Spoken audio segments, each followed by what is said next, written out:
하나님 말씀은 신명기 1장 6절, 구약성경 앞쪽에 258쪽, 신명기서 1장 6절.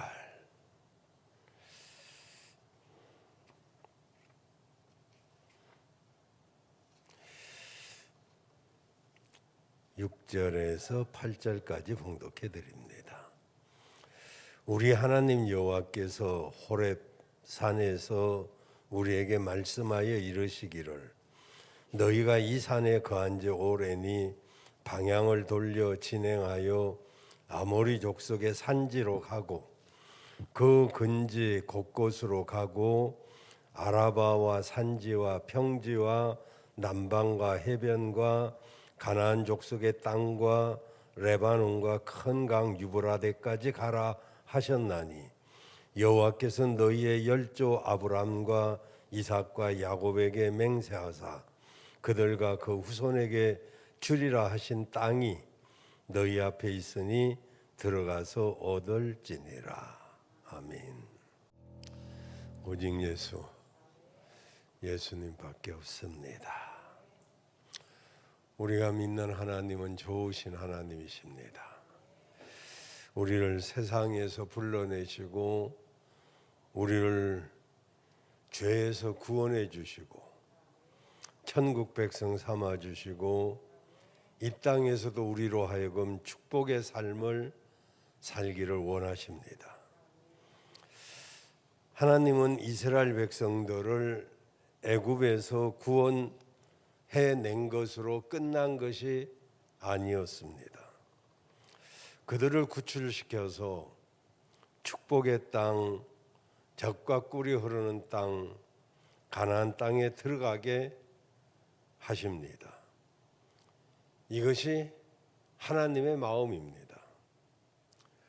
우리가 분명히 알아야 될 것은 우리가 예수 믿고 구원받는 것으로 끝나는 것이 아닙니다. 예수 믿고 구원받은 사람들은 하나님이 한 사람 한 사람을 향한 약속이 있습니다. 축복이 있습니다. 나는 너에게 이러이러한 복을 주기를 원한다. 너는 이렇게 하기를 원한다 하는 하나님의 소원과 바람이 있습니다. 그런데 정말 안타까운 것은 너무 많은 사람들이 광야 생활만 하다가 맙니다. 이스라엘 백성들이 그랬습니다. 이스라엘 백성들이 40년 광야 생활을 하면서 당시 20세 이상의 남자들은 여호수아와 갈렙을 제외하고는 다 광야에서 죽었습니다. 비극이죠. 하나님은 그 백성들을 출애굽시킨 뒤에 축복의 땅 가나안에 들여보내는 것이 하나님의 소원이었는데, 이 아버지의 마음을 이해하지 못하고 대부분 사람들이 광야 생활만 하다가 죽었습니다. 오늘날 예수 믿는 사람들도 마찬가지입니다. 예수 믿고 구원 받았다고 우리가 죽으면 천국 간다고 말하는데 그것이 전부가 아닙니다. 천국 가는 그때까지 이 땅에서도 하나님이 우리와 함께 하셔서 하나님이 주시는 복을 받아서 하나님을 위해서 멋지게 살아야 합니다. 하나님이 살아계심을 위해서 일하고 하나님 나라를 위해서 일하고 그 복음을 위해서 일하고 그 나라와 영광을 위하여 아름답게 쓰임받다가 주님 앞에 당당히 가서 영광의 면류관을 쓰고 하나님을 찬양하고 하나님과 영원히 함께하는 것이 바로 우리들의 소원이고 그것이 우리들의 신앙의 결론입니다. 그런데 대부분의 사람들이 광야 생활만 하다가 끝이 납니다. 이 세상에서 7, 80년, 100년이 채 안 되는 그 생활이 광야 생활입니다. 그저 그럭저럭 살다 가는 인생이죠. 주를 위해서는 별다른 것 한 것도 없이, 주의 나라와 복음을 위해서는 별로 하지 못하고 하나님을 경험하지 못하고 사는 대부분의 인생이 그러할진데, 그것을 보고 나와 여러분은 안타까워해야 됩니다. 우리 교회 성도님들은 광야 생활에서 끝나지 말고 반드시 하나님께서 우리에게 약속하신 그 축복의 땅에 들어가서 하나님을 마음껏 찬양하고 영생을 누리는 여러분들 되시기를 바랍니다. 우리가 신앙생활 하면서 하나님 앞에 기도하지 않는 이유가 내 기도는 응답이 안 된다는 확실한 확신이 있기 때문에, 이런 확실한 확신은 아닐지라도 은근한 불신앙이 우리에게 있습니다.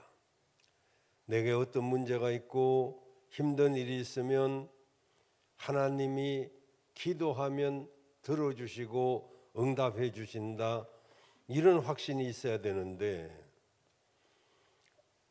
정말 그런 확신을 가지고 기도하면 반드시 하나님의 역사를 체험할 수도 있고 경험할 수도 있고, 그리고 이렇게 경험하고 체험한다면 결코 기도줄을 놓을 수가 없을 텐데, 우리는 기도줄을 놓고 살아갈 때가 너무 많이 있습니다.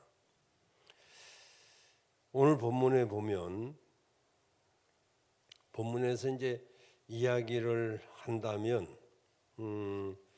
갈렙이란 사람을 우리가 먼저 살펴볼 필요가 있습니다. 축복의 땅에 들어갔던 두 사람 중에 여호수아는 모세의 뒤를 이어서 지도자가 되었고 갈렙은 그러지 못했습니다. 그러함에도 불구하고 갈렙은 어떤 사람이었을까요? 민수기 14장 24절에 보면, 그러나 내 종 갈렙은 그 마음이 그들과 달라서 나를 온전히 쫓았은즉 그의 갔던 땅으로 내가 그를 인도하여 드리리니 그 자손이 그 땅을 차지하리라. 여기 오직 내 종 갈렙은 그 마음이 그들과 달라서, 이 말에 초점을 보면,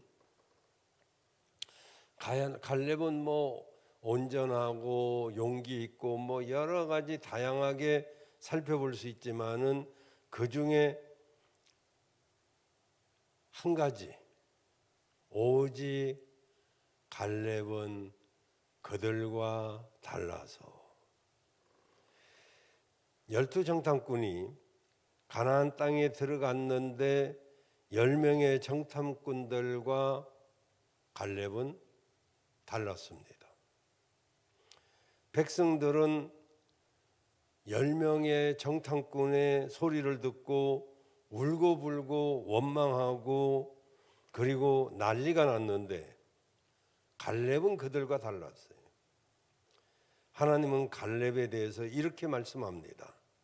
내 종 갈렙은 그들과 달랐다고. 예수 믿고 신앙생활 하는데 하나님의 축복된 삶을 살려면 남다른 삶을 살아야 됩니다. 저도 우리 손자아이들한테 그런 말을 합니다마는, 남과 같이 하면 남 이상 될 수가 없다. 남과 같이 안 살려면 남과는 달라야 된다. 지금 걷지 아니하면 나중에 뛰어도 안 된다. 뭐 그런 이야기를 합니다마는, 예수 믿고 신앙생활하는 것도 마찬가지입니다. 정말로 하나님의 은혜와 축복의 삶을 살려고 한다면 남다른 신앙을 해야 됩니다. 저 사람도 뭐 저렇게 하는데 뭐, 이런 생각 갖고 신앙생활하면 그는 복된 삶을 살 수가 없습니다. 권사님도 안 하는데 뭐, 장로님도 안 하는데, 안 하는 사람도 문제겠지만은 나보다 오래된 사람도 안 하는데, 이런 생각을 가지고 신앙생활을 하면은 절대로 안 됩니다. 여러분은 그런 분이 한 분도 없기를 바랍니다. 하나님이 보실 때 집사님은 좀 다르네요. 당신은 좀 다릅니다. 이런 말을 들어야지. 여러분, 하나님의 복을 받은 사람들을 한번 가만히 살펴보세요. 우리가 그냥 듣고만 은혜 받지 말고 진짜 복 받은 사람들 가만히 한번 보셔요. 다른 사람들과 다릅니다. 아브라함도 달랐습니다. 물론 그에게도 허물은 있었습니다. 요셉도 달랐습니다. 요셉은 뭐 성경에서 희한하게 나옵니다마는, 요셉은 그 어렵고 힘든 시간에도 한 번도 기도했다는 이야기가 안 나옵니다. 요셉이 하나님 앞에서 기도했다는 장면은 창세기를 다 살펴봐도 없어요.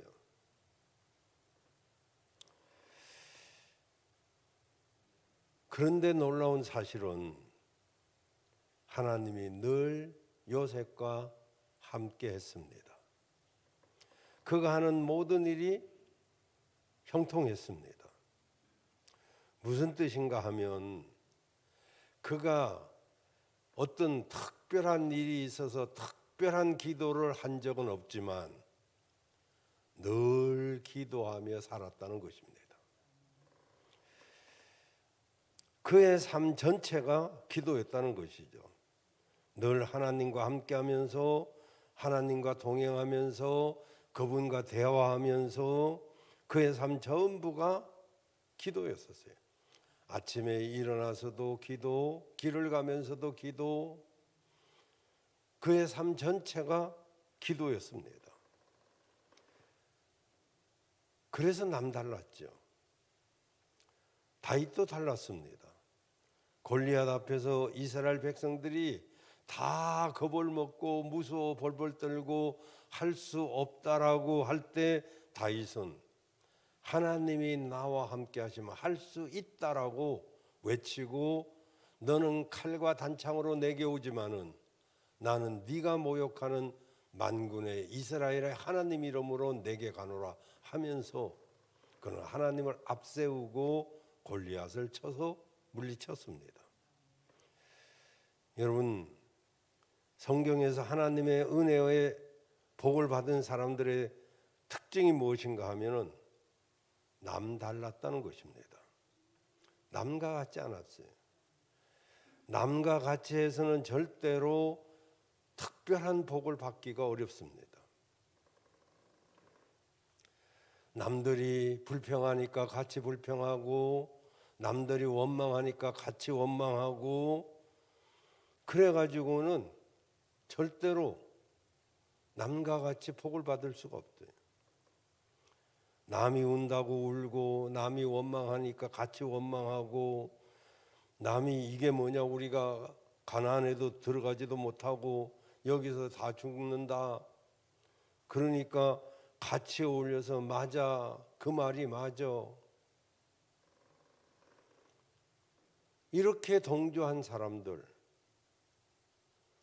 그런데요, 갈렙은 달랐어요. 아니다. 들어갈 수 있다. 하나님이 우리와 함께 하시면 우리는 할 수 있다. 그들은 우리 밥이다. 얼마나 멋있습니까? 여러분, 이왕이면 신앙생활은 멋있게 해야 되죠.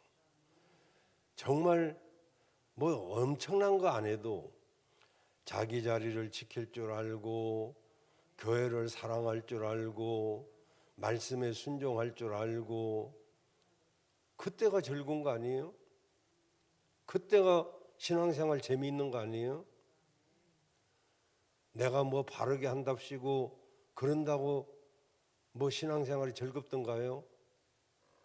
말씀에 순종하고 말씀 붙들고 살아갈 때 우리 신앙생활은 즐겁고 힘이 생기는 것입니다. 목사가 볼 때도 신앙생활 잘하는 사람이 이쁘지 얼굴만 이쁘다고 이쁜 게 아니에요. 어떤 사람이든 뭐 목사가 이쁜 사람은 신앙생활 잘하는 사람이에요. 하나님은 아닌가요? 주의 종이 뭐 그냥 자기가 마음대로 하고 싶다고 하는 건가요? 갈렙이 달랐다는 사실을 전제로 두고 말씀을 보면 우리가 축복의 땅에 들어가야 되는데 축복의 땅에 들어가는 것은 하나님이 그냥 쑥 집어넣는 것이 아니더란 말이죠. 수없이 많은 장애물들이 있지만은 이 장애물을 뛰어넘어서 가는 것입니다. 어쩌면은 신앙생활은 지뢰밭을 가는 거예요. 언제 지뢰가 터질지 몰라요. 이런 일 저런 일 우리 신앙생활에 수많은 일들이 일어나는 길을 우리가 걸어가고 있는데 근데 그 지뢰를 털컥 밟으면 그냥 가는 거죠. 그래서 하나님이 오늘 저녁에 우리가 하나님의 약속을 성취하는 복을 받는 사람이 되려면 뭐라고 말씀하고 있느냐 하면은 7절에 보니까 이렇게 말씀하고 있습니다. 방향을 돌려라. 방향을 돌려 진행하여 아모리 족속의 산지로 가고 여기 NIV 성경에 보면 브릭 캠프라고 돼 있어요. 이 브릭 다 때려 부순다 그런 뜻입니다. 다시 말하면 캠프를 다 때려 부수고 다시 새롭게 시작해라 그런 뜻입니다. 이제껏 너희가 걸어왔던 그 걸음 앞에 안주하고 그리고 견고한 진이 만들어진 그거 때려 부수고 그리고 방향을 돌려서 하나님이 기뻐하는 방향으로 가라는 것입니다. 이게 우리가 복받는 길이에요. 이게 아닌데, 이거 안 되는데, 이렇게 하면 안 되는데 그 생각을 가지고 1년 가고 2년 가고 10년 가고 그러면서 평생 예수 믿는 사람이 많이 있어요. 그리고 나중에 후회하죠. 그때 기도했어야 되는데 그때 참았어야 되는데 그때 순종했어야 되는데 그러면서 1년 가고 2년 가고 10년 가고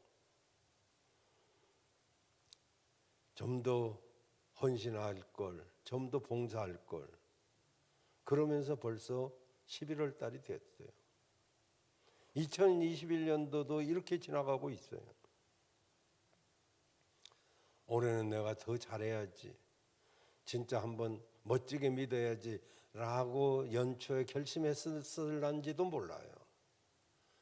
그런데 어느새 금년도 저물어 가고 있습니다. 한 번은 깨부셔야 돼요. 한 번은 방향을 돌려야 돼요. 내가 부족하기 때문에 나 어쩔 수 없었어. 내 형편이 그럴 수밖에 없었어. 내 사정이 그렇지 뭐. 라고 산다면 평생 그렇게 살게 되는 것이죠. 이걸 한 번쯤은 때려 부셔야 되죠. 방향을 틀어야죠.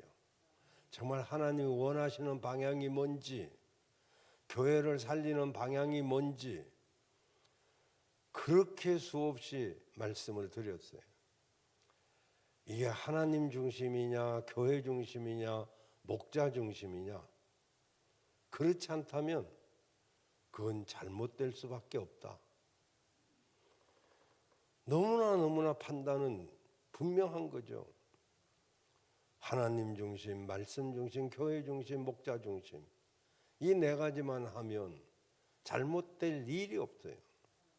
만약에 잘못돼도 하나님이 책임지고 잘못된 그 원인을 하나님께 부서뜨릴 텐데 뭐 내가 걱정할 게 뭐 있어요.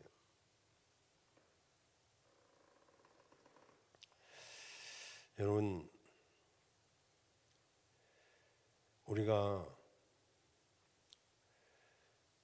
주일날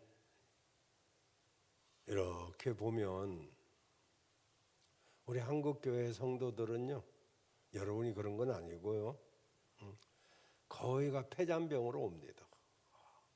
교회 위로받으러 왔는데, 교회 힘 얻으러 왔는데 다 약한 그리스도인으로 가득 차 있습니다. 물론 교회는 힘도 얻어야 되고 위로도 받아야 돼요. 그런데 한 번쯤은 방향을 틀어서 정말 하나님 말씀 붙들고 일주일 동안 내가 이렇게 승리해 봤어요. 이런 보고도 한 번쯤은 해봐야 되잖아요. 정말 말씀 붙들고 살았더니 이렇게 됐습니다. 기도했더니 이렇게 됐습니다. 하는 뭔가 방향을 틀어서 새로지는 그런 것을 한 번쯤, 그러지 않으면서 회복돼야 되는데, 힘내야 되는데, 백날 천날 그 사람 내 힘내는 거 어떻게 봐요? 어디서 나는 가만히 있는데 하늘에서 무슨 감이 뚝 떨어져서 입 안으로 쑥 들어가나요? 그러니까 그런 사람은 신앙생활이 힘들죠. 여러분, 승리자들이 예배드리는 그 예배 시간에 하나님이 기뻐 춤춘다는 거 아셔야 돼요. 내가 힘들고 어려웠지만은 일주일 동안 말씀 붙들고 이렇게 살았습니다. 내가 일주일 동안 정말 주님의 은혜 속에서 이렇게 살았습니다 하는 성정고도 한 번쯤은 올려드려야 되는데 맨날 끄떡하면 시험 들고 끄떡하면 넘어지고 그래서 신앙생활 힘들고. 여러분, 우리가 모이는 모임의 자리는 성령이 역사하는 자리입니다. 고린도전서 12장에 보면 바울이 성령의 나타남이라고 말하고 있습니다. 성령의 나타남이란 뭐냐면은 춤추는 손이라는 뜻입니다. 춤추는 손이란 성령이 운행하시고 움직이시고 그리고 춤추시듯이 다니시면서 역사하는 것을 말합니다. 그래서 우리가 이것을 체험해야 되는데 그냥 되는 게 아니고 정말 간절히 찬송할 때 성령이 역사하시고 간절히 기도할 때 성령이 역사하시고 마음을 전심으로 모아서 말씀을 들을 때 성령이 역사하는 것이지, 말씀 들을 때 딴 생각하고 그 말씀을 들을 때 왜 저렇게 하나 이렇게 하지, 말씀에 어떤 판단을 가지고 자기 생각을 한다면 무슨 은혜가 되겠어요? 은혜가 될 수가 없죠. 그래서 우리가 마음을 모으고, 그래서 말씀을 듣고 마음을 모아서 찬양하고 마음을 모아서 기도를 드리면 주님이 정말 이 전에서 역사를 하시는 것이죠. 그래서 찬송할 때 성령이 병든 자를 만지셔서 병마가 나음을 입기도 하고, 기도할 때 성령이 역사하셔서 그 문제가 해결되기도 하고, 그리고 눈이 밝아지게 되기도 하고, 귀가 뚫려져서 잘 들리게도 되고, 찬양하는 시기에 말하자면은 디스크나 관절염이나 또는 배가 살살 아프던 위염이나 뭐 이런 것들이 성령의 역사하심으로 인해서 기뻐 뛰며 찬양할 때 역사가 일어나는 것이죠. 그런 역사가 일어나기를 바랍니다. 하나님은 지금도 우리가 진심으로 예배드리고 정말로 마음을 모아서 찬양하고 마음을 모아서 기도한다면 이 자리에 우리만 있는 게 아니에요. 주님이 이 자리에 함께 하시고 성령이 역사하고 계시다는 사실을 우리가 중심을 들여보면 알게 됩니다. 기도 시간에 그 주님을 보면서 기도하고 말씀 들을 때도 주님의 음성을 들으려고 할 때 주님의 음성이 들리는 것이죠. 그래서 하기 명창, 듣기 명창. 하는 사람도 잘해야 되지만 듣는 사람도 잘해야 돼요. 그래서 둘 다 잘할 때 그게 명창이 되는 거죠. 이렇게 예배는 승리자들의 모임이 돼야 돼요. 오늘 특세에 나온다고 아래턱 빼서 위턱 고이고 위턱 빼가지고 아래턱 고이고 이런 사람들은 제대로 하는 게 아니에요. 그래도 여러분은 새벽에도 오시고 저녁에도 오셨으니까 벌써 예배의 승리자입니다마는 이렇게 예배는 승리자들의 모임이 돼야 돼요. 그러니까 한 번쯤은 내 잘못을 깨트릴 줄 알아야 돼요. 방향을 돌릴 줄 알아야 돼요. 나는 바르게 간다고 생각하지만은 바른 것이 아닐 수 있다는 걸 아셔야 돼요. 날카롭게 옳은 것을 따지는 것도 옳지만은 그것을 덮고 가는 것은 더 큰 덕이 된다는 것을 우리가 기억해야 돼요.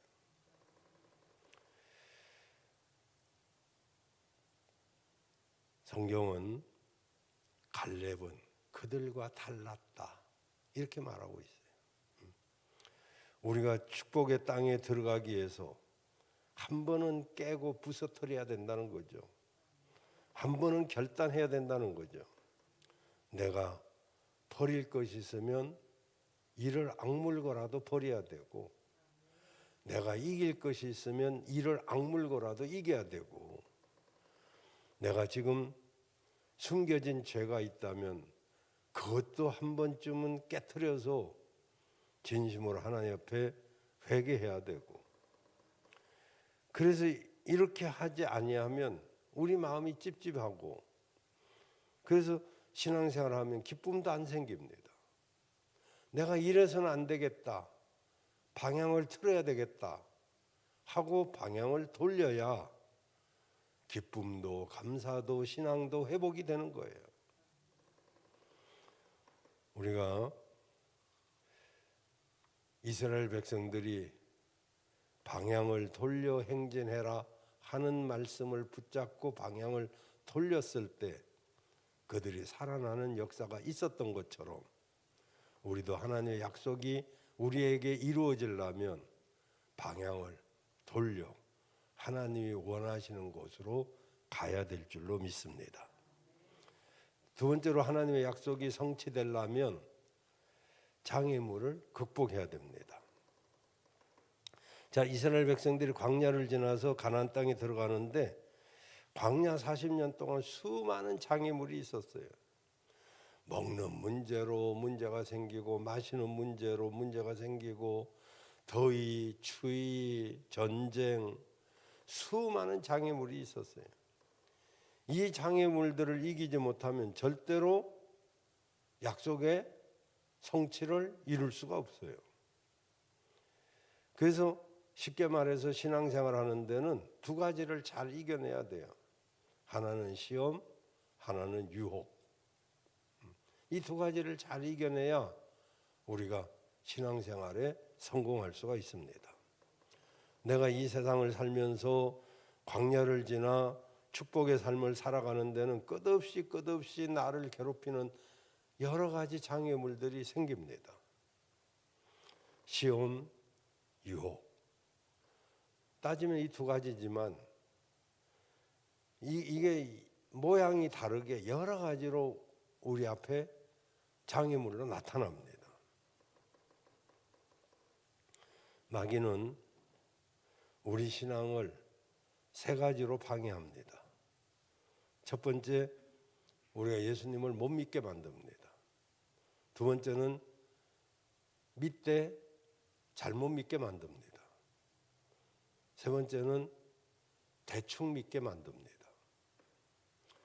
그 첫 번째, 예수 못 믿게 만들어요. 그래서 말씀이 내 귀에 안 들어옵니다. 그러니까 교회도 못 가죠. 신앙생활 못 하게 합니다.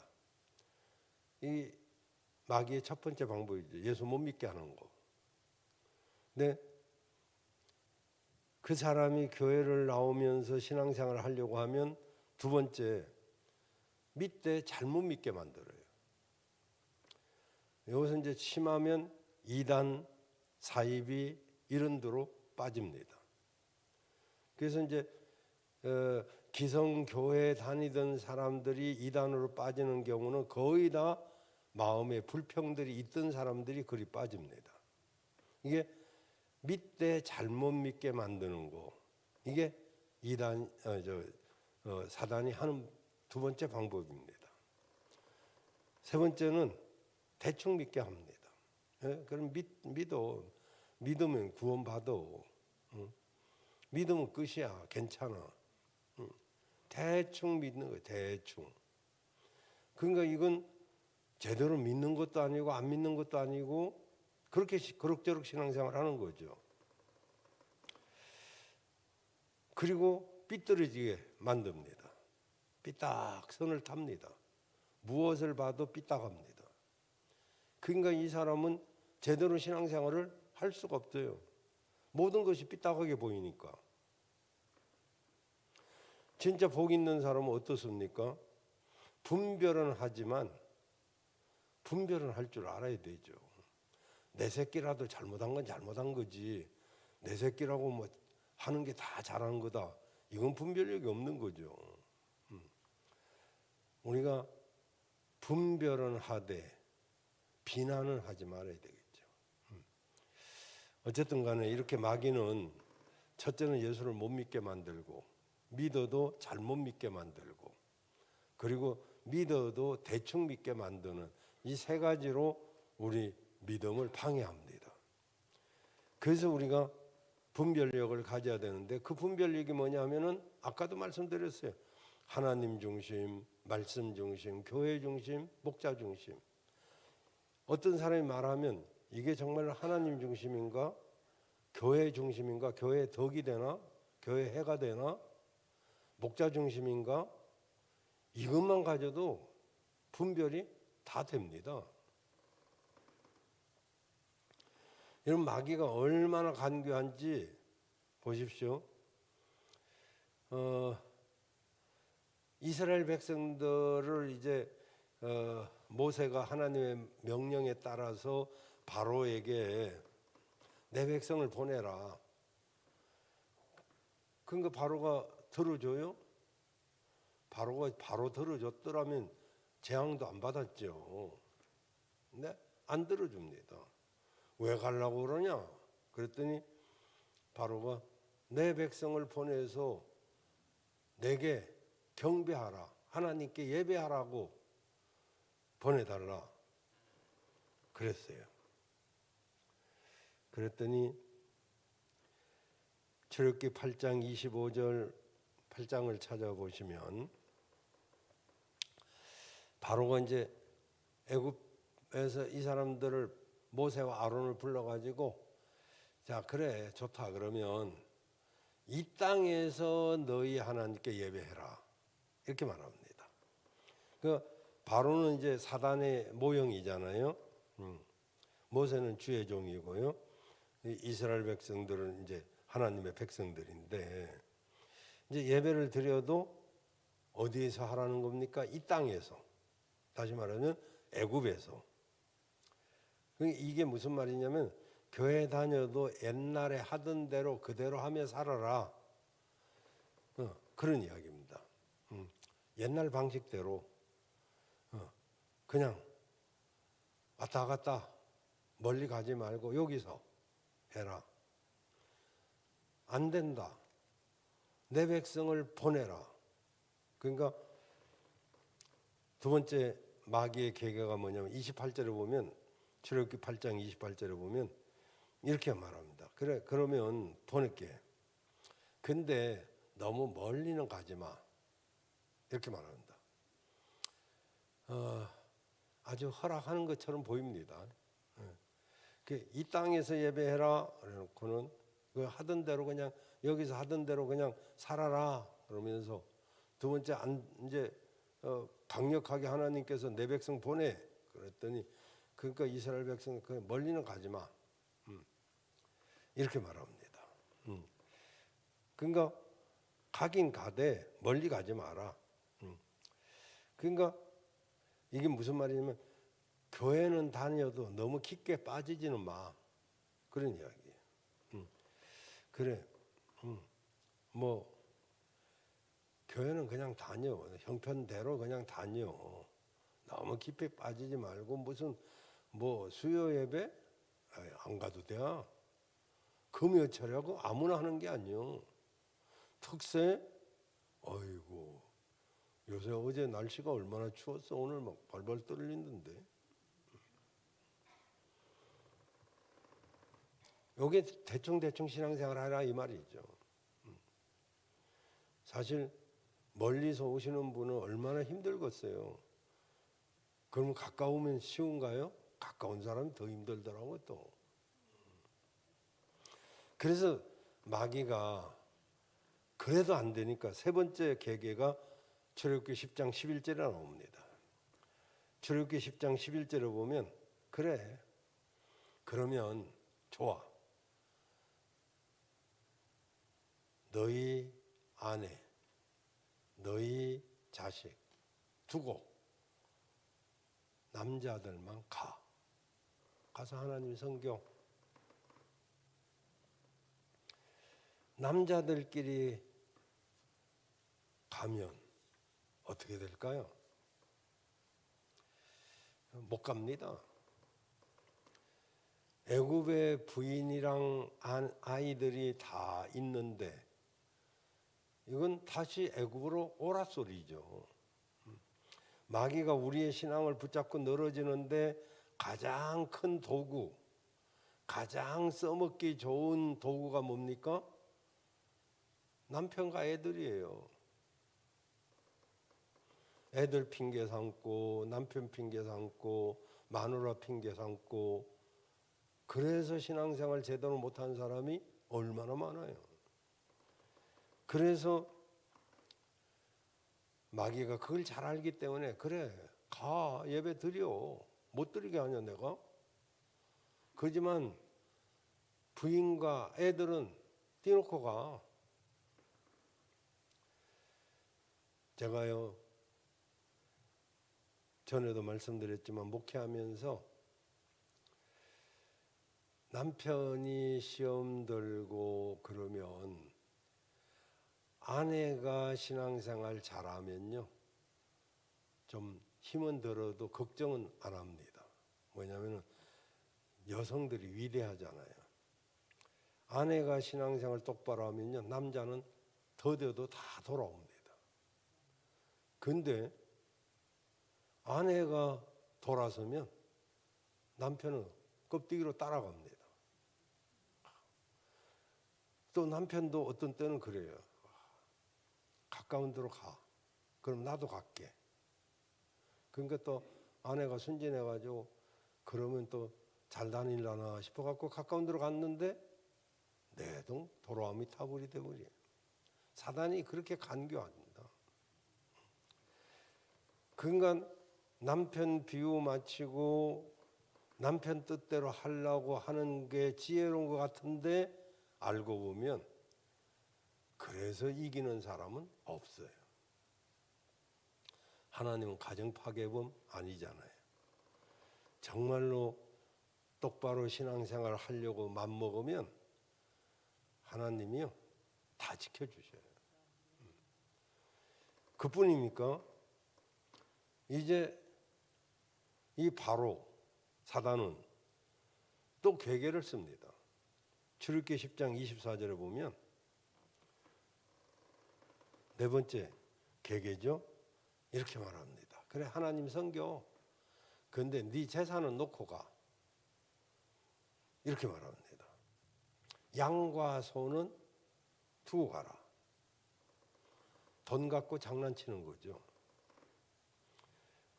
교회 다닐 때 내 마음속에 물질의 욕심을 이기지 못하게 만드는 거죠. 그래서 교회를 다니면서 돈 때문에 돈은 민감하잖아요. 그 돈 때문에 시험도 잘 들고 교회에서도 돈 때문에 상처도 잘 받고 돈 있는 사람을 알아주는 것 같고 돈 없는 나는 무시당하는 것 같고 이래가지고 돈 가지고 시험 들 때가 또 많이 있어요. 근데요, 여러분 물질 때문에 절대로 시험 들지 마세요. 난 물질이 없어서 나는 그래 하지 말고 물질이 없어도 하나님 앞에 교회를 위해서 기도하고 자리를 지키고 그게 얼마나 훌륭한 건데 누가 없는 거 하나님이 내놓으라 해요. 아니면 돈 가지고 사람을 차별하든가요. 못된 사람들은 차별하는지 모르지만 이 사단은 돈 갖고 장난치는 거예요. 세상 사람들은 남들은 뭐 돈이 없으니까 못한다고 하고 없어서 못한다고 하지만 또 하나님이 돈 주시면 하겠다고 하지만 그런 소리 하지 마시고 없어도 없는 대로 충성할 수 있고요. 있어도 안 하는 사람 안 해요. 그러니까 너무 이 사단이 돈 갖고 이렇게 그래요. 그래서 이렇게 그냥 하던 대로 해라 그러고 그럼 남자들만 가라 그러고 너무 멀리는 가지 마라. 너무 멀리 가면 힘들잖아. 그러고 돈 가지고 그러고 여기에 우리 다 걸려들어요. 이게 사단이 이렇게 바로가 이스라엘 백성들을 이렇게 농락을 하는 것은 꼭 사단이 우리를 가지고 노는 것과 똑같아요. 어쨌든 축복의 땅에 우리는 들어갈 사람입니다. 그리고 축복의 사람들로 부름을 받았어요. 하나님이 우리를 구원하고 마실 그것으로 끝나는 분이 아니고 우리가 좀 없어도 마음에 평안을 주시고 기쁨을 주시고 그리고 그러다 보면 어느 날 우리 삶도 조금씩 여유가 생기고 점점 좋아지는 것인데 그걸 너무 급하게 생각하지 마시고 제일 조심해야 될 것은 원망 불평입니다. 원망 불평하는 사람은요 기쁨이 없어요. 벌써 신앙생활에 재미가 없어요. 그렇게 재미있게 신앙생활을 했어도 어느 날 원망 불평이 쏙 들어오면 그때부터 불행이 오기 시작하는 거예요. 그때 여러분 단호하게 방향을 틀어야 돼요. 방향을 틀어. 내가 왜 이러지? 쏘고만 안 되지. 늘 감사하고 기쁘게 살아야 될 내가 어느 날 평안이 없어져요. 왜? 원망 불평이 쑥 들어와 있거든요. 기쁨이 없어져요. 신앙생활이 힘들어져요. 지금 우리는 새벽기도 생각이 인생을 변화시킨다. 또 벌써 잊어버렸네. 갑자기 또 생각이 딱 끊어져 버려요.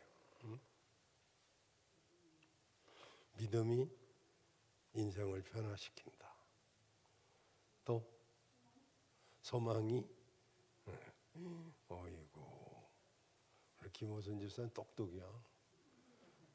그러니까 저렇게 잘생긴 아들을 낳았지. 그래요. 자, 이제 말씀 마칠게요. 우리 하나님 어떤 하나님일까요? 신명기 계속 봅니다. 30절 31절에 보면 우리 하나님은 이런 하나님이셔요. 여러분이 믿으면 수지받는 분인데 하나님 어떤 분이냐면 너희 앞서 행하시는 하나님이에요. 우리가 무엇을 하면 하나님이 앞에서 길을 다 닦아 놓으셔야 진짜 믿기만 하면 수지가 맞는 건데 이걸 몰라요. 너희보다 앞서 가시는 하나님. 그래서 여러분 하나님은 어떤 문제가 있어도 내 앞에 서서 그 문제를 해결할 준비가 되어 있는 분이셔요. 그리고 31절에 보면 우리가 믿는 하나님은 어떤 분이냐 하면은 사람이 자기 아들을 안고 가는 것처럼 너희 하나님께서 너희 행로 중에 너희를 안아서 여기까지 이르게 하셨다. 힘들고 어려울 때 내 혼자 온 것 같이 보이죠? 여러분 그 모래 위의 발자국이란 예화를 알죠? 하나님과 손잡고 갈 때 모래 그 바다의 모래에 발자국이 4개씩 있었어요. 근데 어느 날 가만히 보니까 2개밖에 없는 거예요. 그 가만히 생각해 보니까 그때 내가 제일 힘들었던 때예요. 그 하나님 앞에 원망이 생겨가지고 하나님 보니까 나 평안할 때는 같이 우리 이렇게 동행했는데 나 힘들 때는 어디 갔었어요? 내 발자국밖에 없네요. 발자국 2개는 어디로 갔어요? 그러니까 하나님이 그렇게 말했어요. 그때는 내가 너를 업고 갔지. 그건 내 발자국이야. 힘들고 어려울 때는요 하나님이 우리를 업고 가셔요. 사람이 자기 아들을 안고 가는 것처럼 그게 안 믿으니까 이게 안고 가는지 업고 가는지 두고 가는지 모르죠. 그 다음에 33절에 보면 우리 하나님은 이렇습니다. 그는 너희 앞서 행하시고 그리고 장막 칠 곳을 찾으시고 그리고 밤에는 불기둥으로 낮에는 구름 기둥으로 너희 행할 길을 인도하신 분이다. 우리가 힘들고 어려울 때 낮에는 구름 기둥으로 밤에는 불 기둥으로 인도하시는 그 하나님이셔요.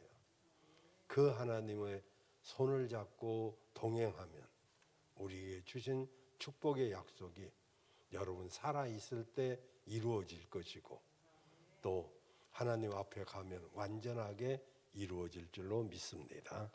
그런 축복이 여러분에게 있기를 바랍니다.